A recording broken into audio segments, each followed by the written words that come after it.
Our next inductee, Karen Cosgrove, and presenting for the committee will be Andy Wolf.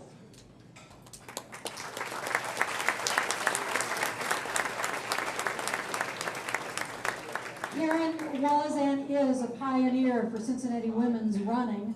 She started out in the Avon Running Global Women's Circuit, a competition instrumental in convincing the International Olympic Committee that yes, indeed, women could run 26.2 miles, and they finally let women into the marathon.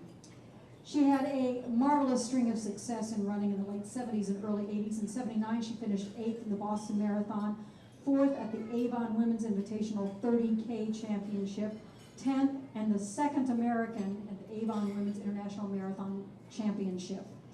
In 1980, she won the Chicago Distance Classic with the second fastest time for an American woman that year.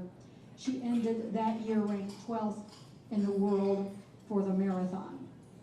In 1983, she placed second at the Columbus Marathon, became the first woman from Cincinnati to qualify for the Olympic trials. She competed in the Olympic trials in 1984 and 1988, and so far she has run, is 105 still right, or have you run one since this thing was printed? 108, see? We had to update it. And we are proud to say that her 100th marathon was indeed her hometown marathon, the Flying Pig Marathon. But what she has done through running is just a measure of what she has accomplished and given back.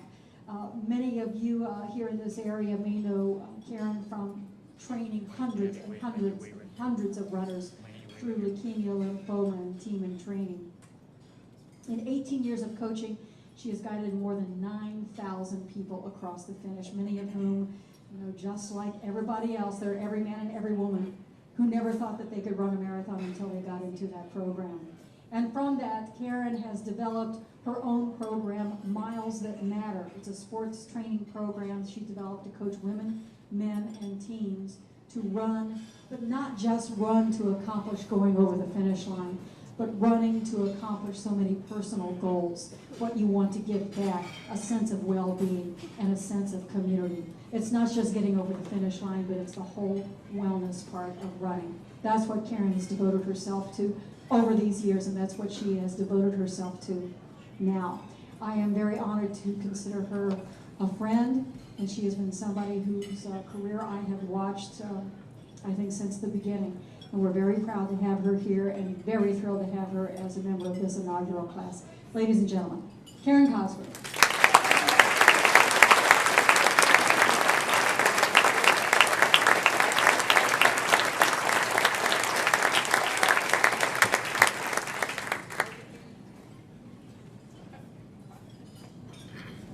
Thank you all for being here today.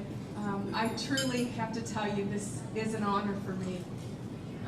It's an honor to be recognized in a sport that came so easy. I mean, looking around this room at all the people that are here today, it just says lots about what we are about as a community and as a sport. I truly am touched by all of this. I want to congratulate all the other inductees that are here today. It's amazing. Sitting next to Don Wally and hearing all of his stories. I think it's the best opportunity I've ever had to be able to sit next to Don and be able to talk. It's probably the most we've ever talked in this entire time that I've known Don. And I love him and congratulate him. Connie Jo, DeAndre, welcome. To follow two of you, watch you blossom into the runners that you became. It was truly an honor for me to see. I sold Connie Jo Robertson her first pair of Atonic running shoes.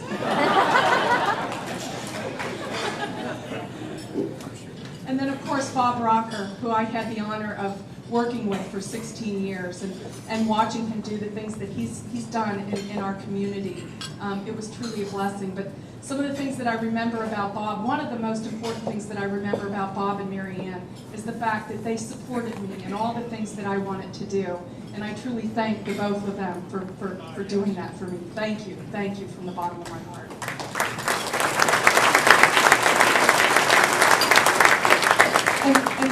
Schneer, what can I say? You know, I used to remember him coming into the store and trying to figure out what spikes did we order and did we get the right sizes, and oh, those are the wrong colors, and just watching him as a coach and what he's done for the UC program and our community. But there is a dedicated man there, I truly, and I'm blessed to get to know him and to have you know, waited on him and watched what he's been able to do. Congratulations. And then John Sense, you know, hey, John, what do I say? Someone that I truly loved following after my day was over, and just to be out there. I was probably your biggest fan when it came to those Olympic trials and wanting to see you do what you did. And to see you today and what you've accomplished and the man that you've become, congratulations. It truly is an honor to be here with you. And Glenn Terry, yes, another man that came into the store. I sold him his spikes, you know, tells you how old I am. But it was wonderful, and to watch him and watch his career and what he has done, it's just been amazing. And I have to say, I think one of my fondest memories of Glenn was his mother, who used to come. I mean, she was probably the most proud mother that I ever met. I only wish that she would have been here today so that I could have told her how proud I was to watch how proud she was. And it's incredible. Congratulations for being here. To the committee, thank you so much for all of your hard work. It's amazing to see what we were able to accomplish in such a short period of time. Steve Nestor, the brainchild behind this, thank you. And like Don Wally said, I can't believe it took us this long to make something like this happen, but we did. Most importantly, to each and every one of you here, thank you again for being here. Thank you for being a part of this inaugural experience. I look out into this room and I see lots of people, lots of faces, and you know, it's funny. Have you ever heard the story about, you know, you'll see somebody in their running gear, you know, and then you'll see them out socially and you'll say, oh, Iris, I didn't know that was you. It's amazing how well you all look. But the fact that 34 years later, I still remember a lot of you, you know, that I'm not too old to remember that. But I do remember that first day that I went out with my cut-off jeans and my vinyl shoes, and I chose my brother, who was my brother Joe, my youngest brother actually, of 9. And I chose him because he went out at 10 o'clock at night, you know, to do his run, because I didn't want anybody to see me.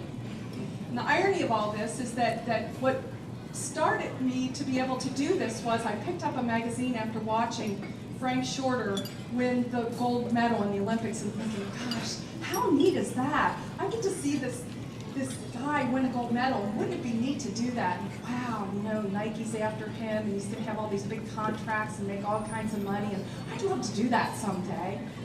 And, you know, and just deciding, well, I'm going to do that, you know, and I need to lose a little weight. You know, this 20 pounds that I gained from the college years of the beer drinking, pizza eating scene just had done a number to me. So, you know, I went out that door with him not knowing, you know. He said, which way do you want to go? And I turned left because it was a downhill. I thought I was going to die, you know, literally, and to go in such a short period of time. And going to the YMCA, you know, the Walnut Hills, or the East Walnut Hills YMCA, and you know, seeing these cute guys in these shorts running around, and they were training to do a marathon. And there was one that I was really interested in, so I followed him to Terre Haute, Indiana, to watch them run a marathon. And who'd have thought, you know? You know, so I get there, and I'm going to do a 10K, you know, because now I'm able to run 6 miles pretty comfortably, and I look around Terre Haute, Indiana, and I'm thinking, oh my gosh, what do I do while these guys run a marathon? So at the last minute, I decided to do this marathon. This is how my marathon career started, chasing a cute guy. So I start into this and said, I'm going to do the 10. No, I'm going to do the marathon because it'll be boring waiting for him. So at the last minute, I signed up to do the marathon. The most I'd ever run in my life was 6 miles. What was I thinking? And a lot of people have heard this story, but my pre-race meal was a Foster Lager and a bag of M&Ms. I did everything you could do wrong. But I went out, and you know what? The amazing thing is They shot that gun off, and I thought, well, you've got this number on. You got to start. You got to finish.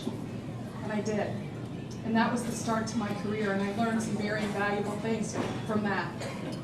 And then to go on, you know, shortly after that, and think about this guy, Frank Shorter, who won the gold medal in the Olympics, and to be able to stand up on a podium with him, you know, at the Chicago Distance Classic, where he was the male winner and I was the female winner. I would have never thought anything like that. But it was experiences like that that taught me that it's important to dream. And I did dream. I dreamt a lot about wanting to be successful. I wanted to have that Nike career. You know, I wanted to sign autographs, and I went to the Olympic trials and I tried out. And, you know, I remember meeting Julie Isferding and hating that Julie Isferding lived in the same city I lived in. It was a very stressful time in my life. But now I look back at that and I say, she was the best thing that ever happened to me, because she made me be the competitor I became.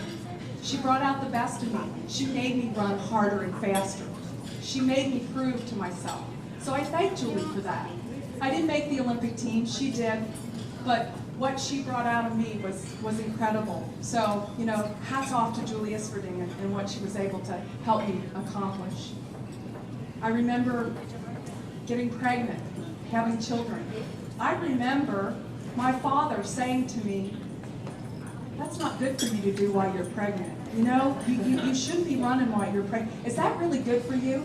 He would talk, you know, I put my running shoes, go out the door, do that. He would just, I don't know if that's good for you. But yet, he'd be over at the house and I'd be lugging in the groceries, you know, or carrying laundry out from the basement, or, you know, vacuuming the floor. He never mentioned one word about that. But you know, are you sure this running's good for you? It was truly, truly amazing.